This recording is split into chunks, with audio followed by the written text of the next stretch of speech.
Morning students. हमने पहले सूर्य के पद किए, उसके अभ्यास के सभी क्वेश्चन किए। एक बार फिर से एजुकेशन पॉइंट हरियाणवी पे आपका स्वागत है। आपने यदि मेरा चैनल सब्सक्राइब नहीं किया है तो आप चैनल को सब्सक्राइब कर लें, लाइक करें, शेयर करें, और यदि आपको अच्छा लगता है, समझ में आता है तो आप मेरे साथ बने रहिए। मैं आपका पूरा काव्य अध्याय, गद्य अध्याय एवं व्याकरण का अध्याय सारा सिलेबस कंप्लीट करवाऊंगा। तो आज का हमारा जो अध्याय है वो है तुलसीदास, जिसमें राम, लक्ष्मण एवं परशुराम के संवाद वो दर्शाए गए हैं। तो इसमें श्री राम ने परशुराम को संबोधित करते हुए कहा है कि नाथ शंभु धनु भंज निहारा, होई कोई केऊ एक दास तुम्हारा। कि हे प्रभु, भगवान शिव के धनुष को तोड़ने वाला तुम्हारा कोई एक दास होगा। शंभु धनु भगवान शिव के का धनुष भंज निहारा तोड़ने वाला होगा केऊ कोई एक दास सेवक तुम्हारा। आयसु काह के यकीन मोही, कि आकर के तुम मुझे क्यों नहीं कहते। सुनि रिसाई बोले मुनि को ही, और ये सुनकर के क्रोध में आकर के मुनि बोले, सेवकू सो जो करे सेवकाई, अरि करनी करी कर लराई। सेवक तो वो होता है जो सेवकाई के कार्य करता है। अरि करनी करिए कर लड़ाई, तुम तो दुश्मनी के कार्य करके लड़ाई को मोल ले रहे हो, लड़ाई कर रहे हो। सुनहु राम जेहि शिव धनु तोरा, सहस्र बाहु सम सोरी पुमोरा। कि हे राम सुनो, जिसने भी शिव के धनुष को तोड़ा है वह 1000 भुजाओं वाले व्यक्ति के समान मेरा घोर शत्रु है। सो बिलगाऊ बिहाई समाजा, न तुम्हारे जाही सब राजा। कहता है कि वह इस राजाओं की सभा से दूर हो जाए, नहीं तो सारे के सारे राजा है वो मारे जाएंगे। सुनि मुनि वचन लखन मुस्काने, बोले परशुधर ही अवमाने। और मुनि के वचनों को सुनकर के लक्ष्मण है वो मुस्कुराने लगे और बोले, परशुधरी अवमाने, यानी कि फरसे को अपने हाथ में लिए हुए जब परशुराम थे तो उनके फरसे की अवमानना करते हुए बोले, बहुधनु ही तोरी लरिकाई, कबहुन असीरीस कीन गोसाई। कि हे प्रभु, कि हमने बचपन में लड़िकाई होता है लड़कपन, तोरी तोड़ डाली धनुइया छोटे धनुष, कि बचपन में हमने इस तरह की बहुत सी धनुइयाँ तोड़ी हैं, छोटे धनुषों को तोड़ा है। कबू ने ऐसी रीस कीन गोसाई, कि हे परशुराम, तुमने कभी भी इस तरह का क्रोध उस पर नहीं किया है। ए धनु पर ममता के ही हेतु, इस धनुष पर इतना ममता होने का कारण क्या है। सुनि रिसाई कह भृगुकुल के तू, यह सुनकर के भृगुकुल के श्रेष्ठ जो है परशुराम कह रहे हैं, रे नरप बालक काल पस बोलत, तो ही न संभार। कि हे राजा के बालक, तुम मौत को अपनी तरफ बुलाने के लिए ऐसा बोल रहे हो, तुम्हें संभाला नहीं है, तुम अपने आप को संभाल नहीं पा रहे हो। धनु ही सम त्रिपुरारी धनु, विदित सकल संसार। कि सारी दुनिया जानती है, क्या यह शिव का धनुष केवल धनुई के समान है। इस प्रकार लक्ष्मण को कह रहे हैं परशुराम। तो ये हमारा पहला पद्य हुआ। इसमें कुछ विशेष जो चीज़ें आई हैं परशुराम को राम ने नाथ कह करके अपनी बात कही है। परशुराम का स्वभाव अभिमान और क्रोध से भरा हुआ है। परशुराम ने शिव के धनुष को तोड़ने को सहस्त्रबाहु के समान शत्रु माना है। परशुराम की ने धमकी दी है, यदि शिव के धनुष को तोड़ने वाला यदि राजा की सभा से अलग नहीं हुआ तो वह मारा जाएगा। परशुराम की सभी राजाओं का वध करने की धमकी को सुनकर के लक्ष्मण के चेहरे पर व्यंग्यपूर्ण मुस्कुराहट आ जाती है। लक्ष्मण ने शिव धनुष को धनु ही कहा है। लक्ष्मण ने यह कहा है कि उन्होंने बचपन में ऐसी बहुत सी धनुइयाँ तोड़ी हैं, खेल खेल में ही तोड़ी हैं, उन पर पहले उन्होंने कभी क्रोध क्यों नहीं किया। परशुराम की इन बातों को सुन करके जो लक्ष्मण की इन बातों को सुन करके परशुराम कहते हैं कि तुम तो हे लक्ष्मण काल को बुलावा दे रहे हो, काल को बुलावा दे रहे हो। परशुराम ने के अनुसार लक्ष्मण काल के बस में होकर के बिना सोचे समझे बोल रहा है। परशुराम ने राम के विनयपूर्वक कहे शब्द का उत्तर क्रोधपूर्वक दिया था। तो उन्होंने कहा कि तुम कैसे सेवक हो, सेवक तो वह होता है जो सेवकाई के कार्य करता है, तुमने तो ऐसा व्यवहार करके लड़ाई करने की ठानी है। ये हमारा पद्यांश पहला कंप्लीट हुआ। अगले पद्यांश की ओर बढ़ते हैं। लखन कहा हंसी हमरे जाना। लक्ष्मण कहता है, लक्ष्मण ने कहा कि हंस करके कहा कि हे देव सुनिए, सुनहु देव सब धनुष समाना, कि हे देव सुनिए सारे धनुष एक ही समान हैं। काछति लाभु जनु धनु तोरे, देखा राम नयन के भोरे। कि धनुष को तोड़ने से क्या लाभ और क्या हानि, क्षति होती हानि, लाभु लाभ। देखा राम नयन के भोरे, किस राम ने तो इसको धोखे से ही देखा था। छुअत टूटत रघुपति न दोषु, मुनि बिन काज करिए कतरोसु। और भगवान श्री राम ने तो इसको मात्र छुआ था और छूने मात्र से ही यह टूट गया। कि हे प्रभु आप क्यों बेवजह से भगवान श्री राम पर दोष लगा रहे हो।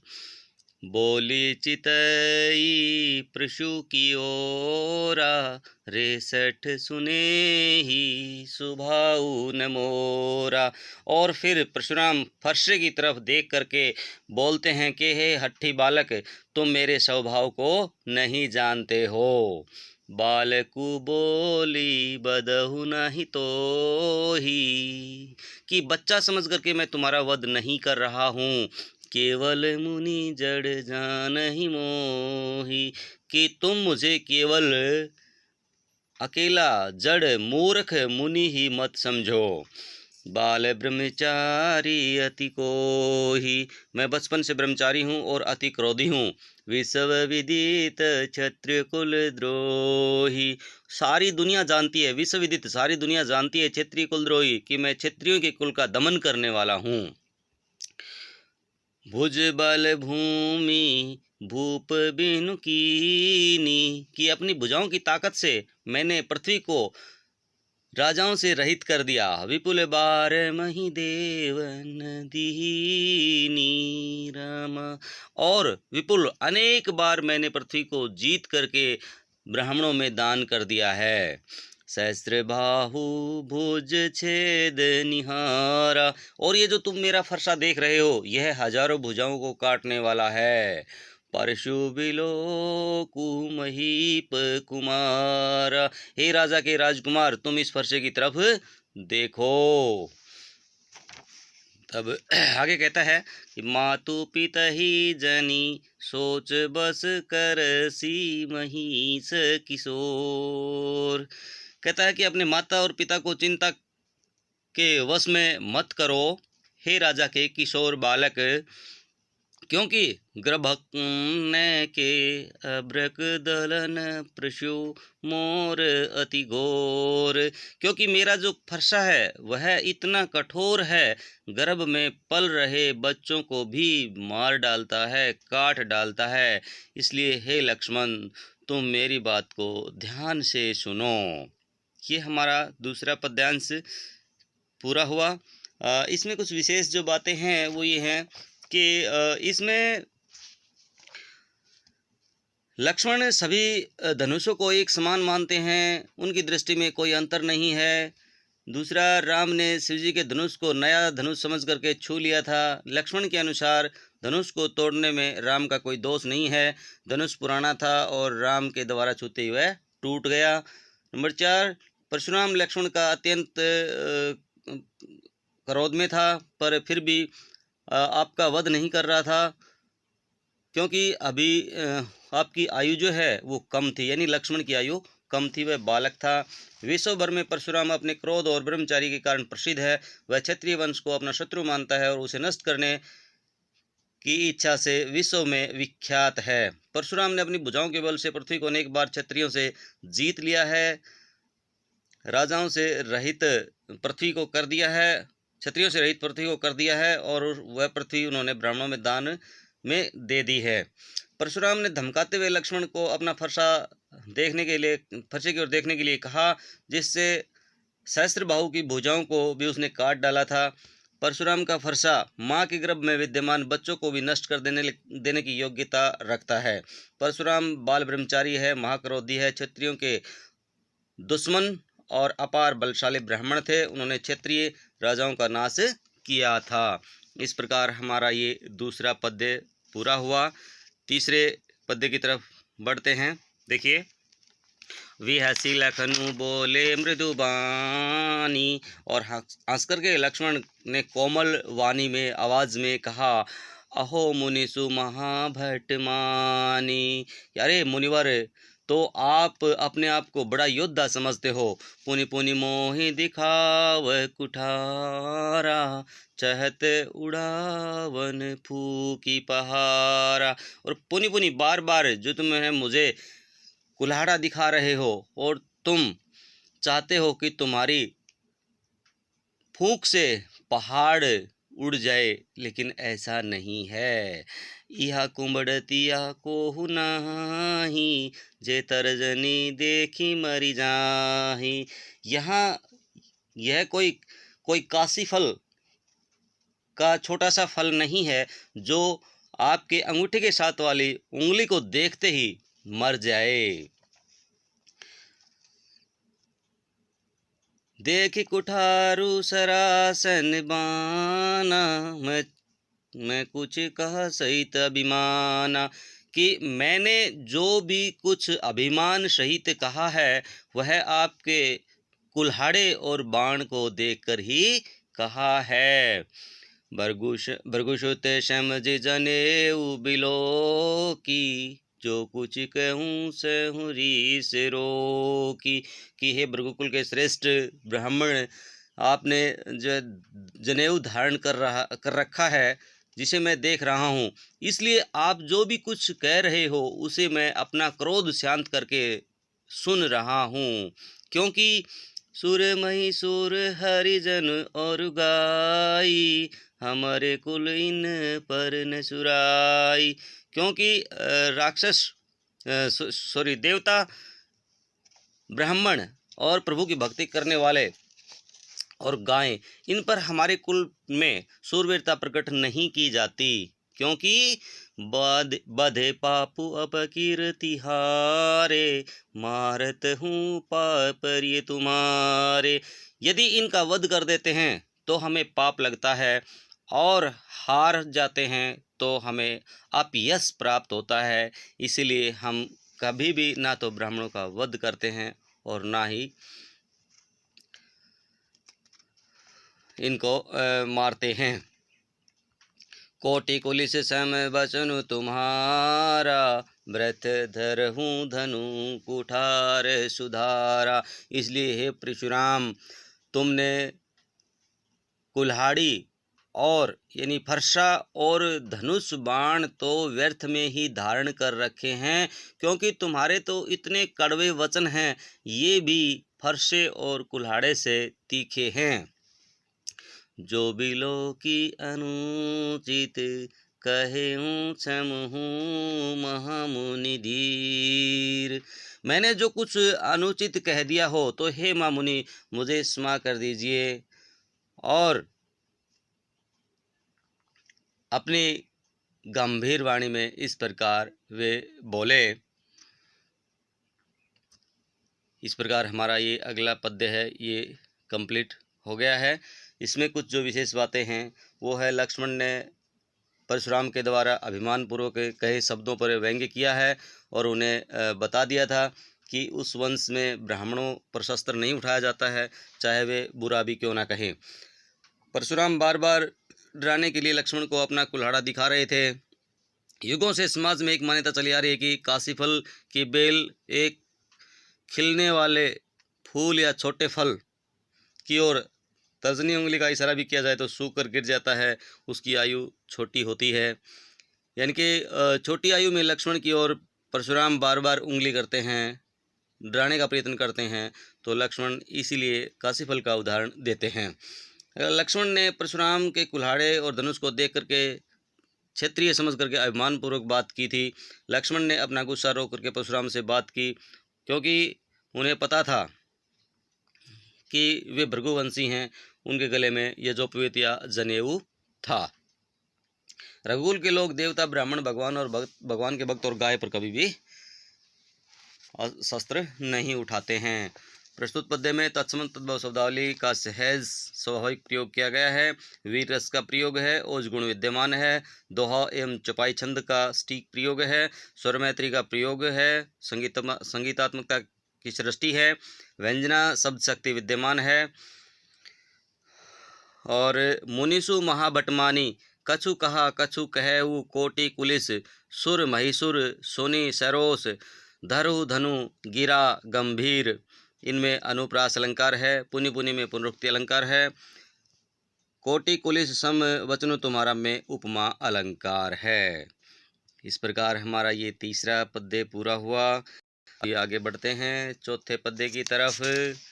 ध्यान से पढ़ते रहिए, आहिस्ता आहिस्ता, रोक रोक करके। कुछ समझ में ना आए तो रिपीट करके पढ़ लीजिएगा।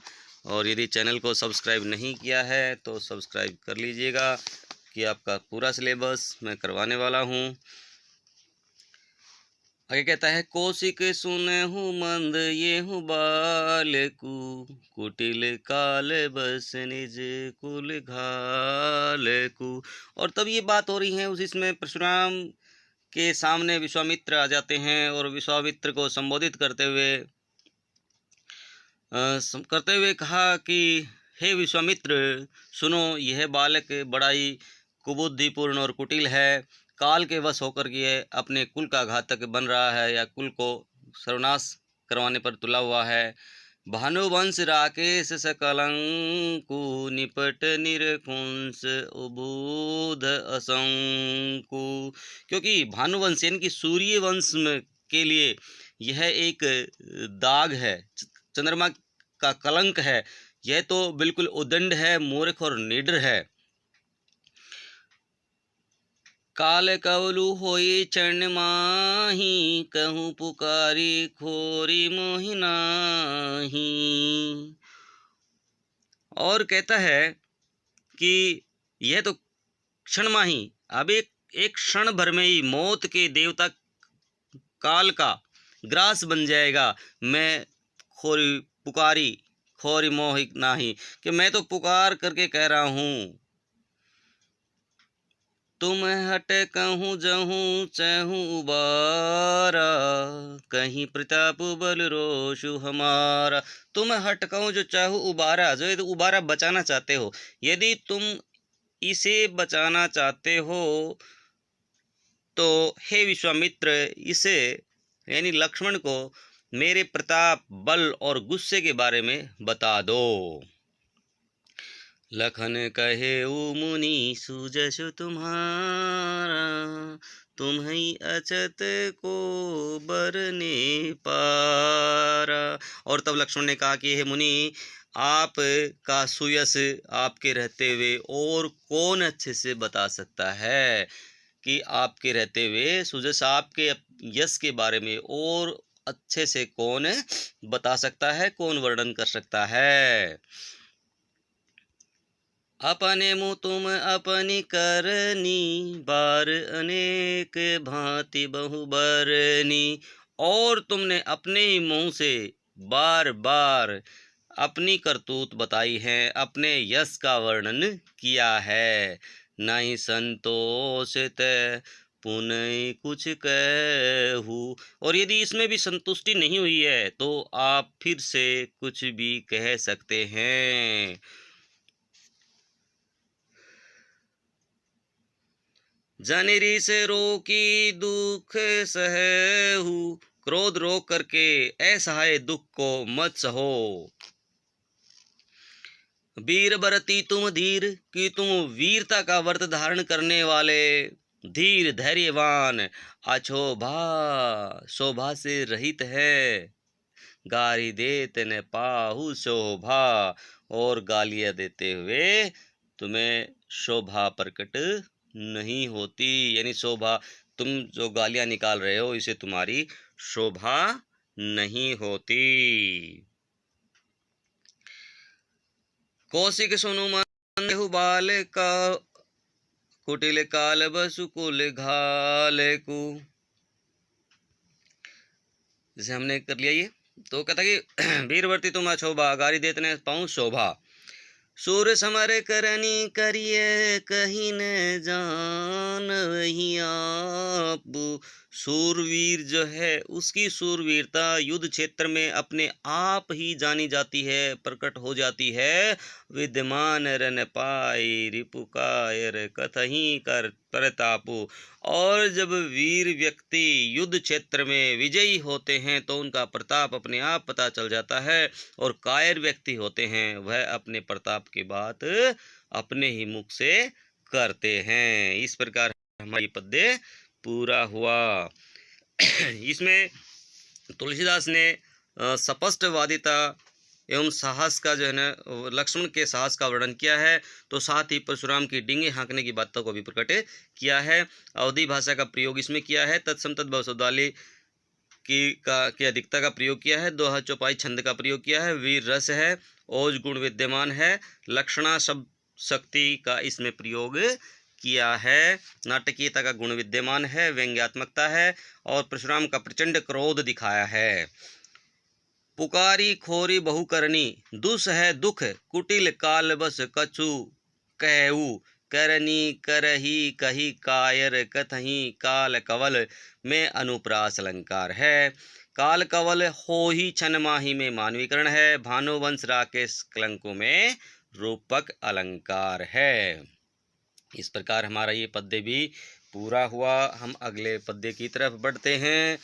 विद्यार्थियों बने रहिए, वीडियो को अंत तक ज़रूर देखिए, बीच में मत छोड़ के जाइएगा, नहीं तो पीछे का समझ में नहीं आएगा। तो आप साथ साथ बने रहिए। तुम तो कालू हाँकू जनु लावा, बार बार मोही लागी बुलावा। लक्ष्मण कहते हैं कि हे परशुराम जी, आप तो मानो काल को हाँक लगा लगा करके बार बार उसे मेरे लिए ही बुलाते हैं। सुनत लखन के वचन कठोरा, प्रशो सुधारी धरे उकर घोरा। और लक्ष्मण के इन शब्दों, कठोर शब्दों को सुनकर के परशुराम ने फिर से एक बार फरसे को अपने हाथ में ले लिया है।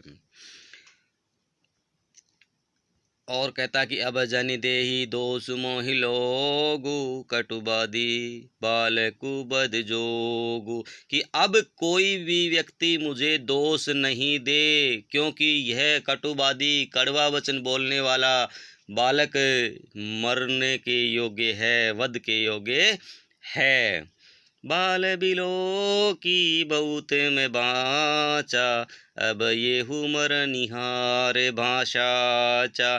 कि बच्चा समझ करके मैंने इसको बहुत बार छोड़ दिया है, और अब तो यह वध के योग्य ही है। सच में ही कौशिक कह क्षमीय अपराधु, और बीच में आ जाते हैं विश्वामित्र और कहते हैं कि हे मुनिवर, आप इसके अपराध को क्षमा कर दीजिए, क्योंकि बाल दोष गुण गिन ही न साधु। कि साधु लोग बच्चे के दोषों की गणना नहीं करते हैं।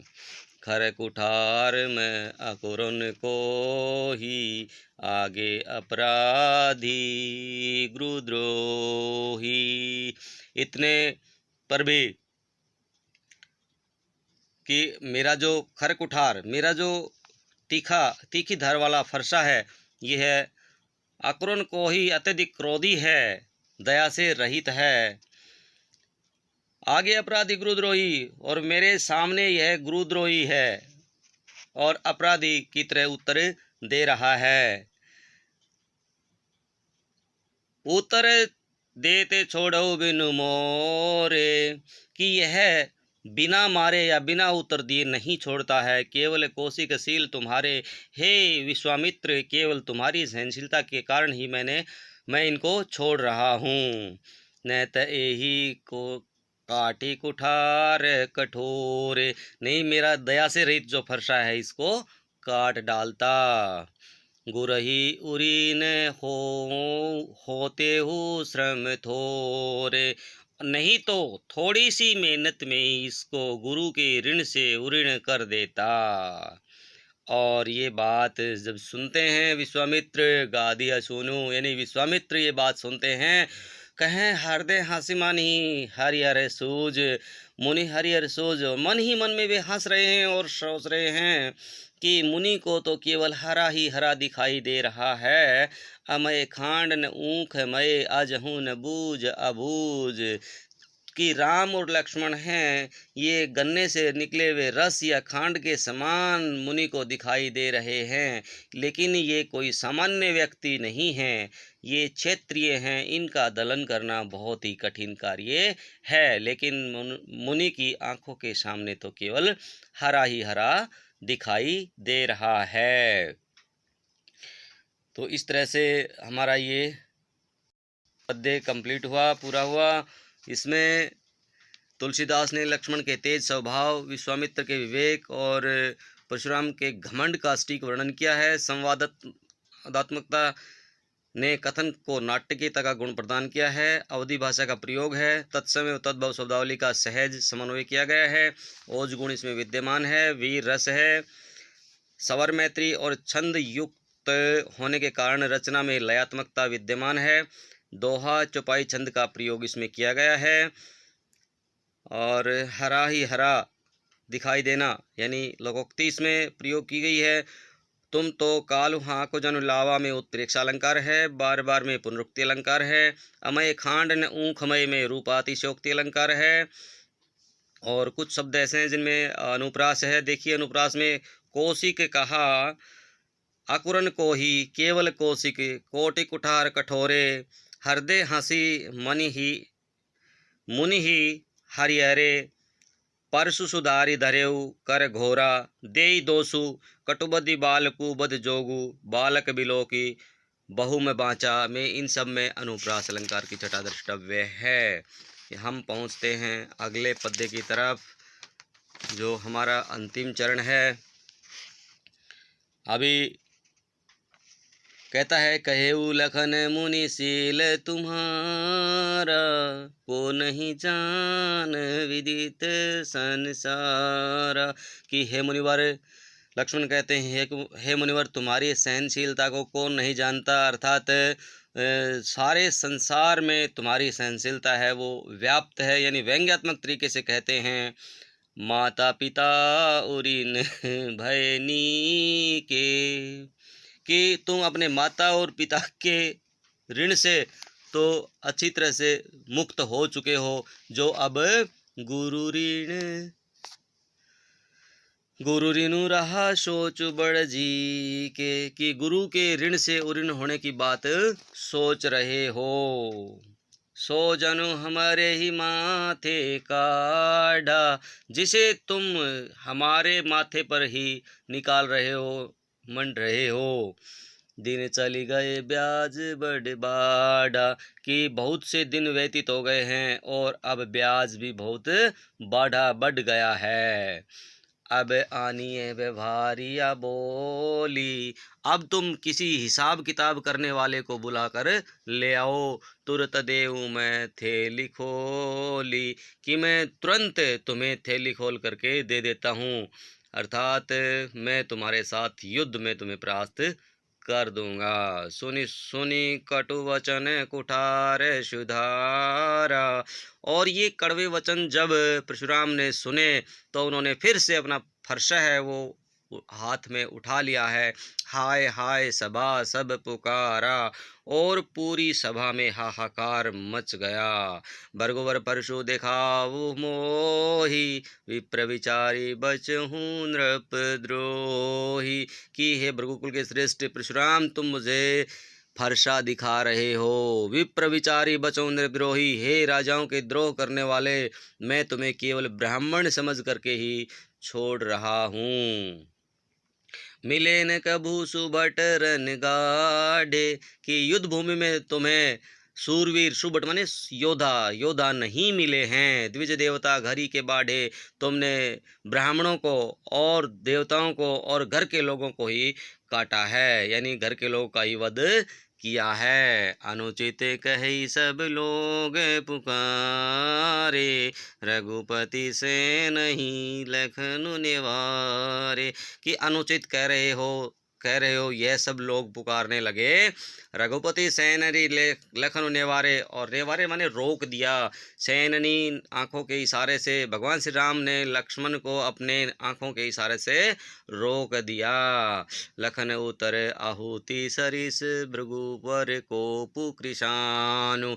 और लक्ष्मण के इस प्रकार के शब्दों से परशुराम की जो अग्नि है, वो गुस्से की जो अग्नि है वो और तेज जल रही है। किसान माने होती है आग।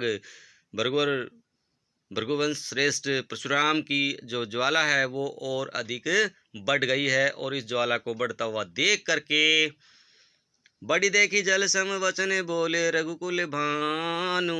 और परशुराम की इस क्रोध को अत्यधिक बढ़ता हुआ देख करके रघुकुल के श्रेष्ठ श्री राम ने शीतल जल के समान शीतल मीठे शब्दों का प्रयोग किया और परशुराम के क्रोध को शांत किया। तो इसमें देखिए अवधी भाषा का सहज सुंदर प्रयोग इसमें किया गया है। तत्सम तद्भव शब्दावली का स्वाभाविक समन्वित इसमें प्रयोग किया है। दोहा चौपाई छंद का भी इसमें प्रयोग किया गया है। वीरस का प्रयोग किया गया है। ओज गुण विद्यमान है। सौर मैत्री में लयात्मकता की सृष्टि है।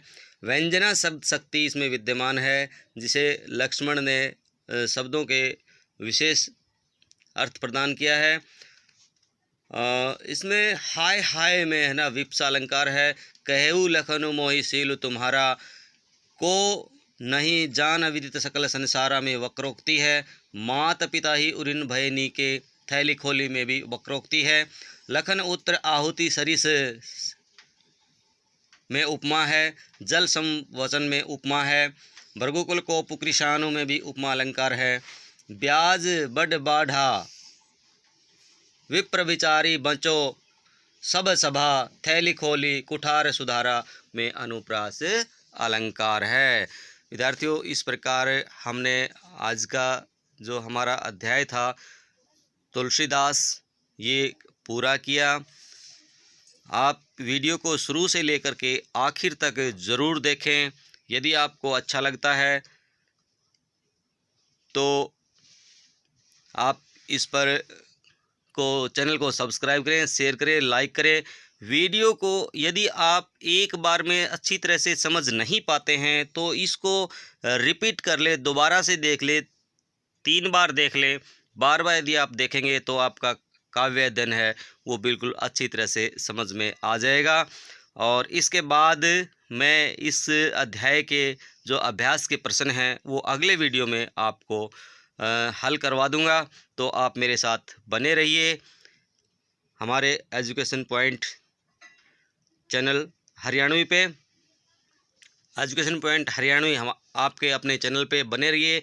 इसको सब्सक्राइब कीजिएगा, शेयर कीजिएगा, कमेंट कीजिएगा।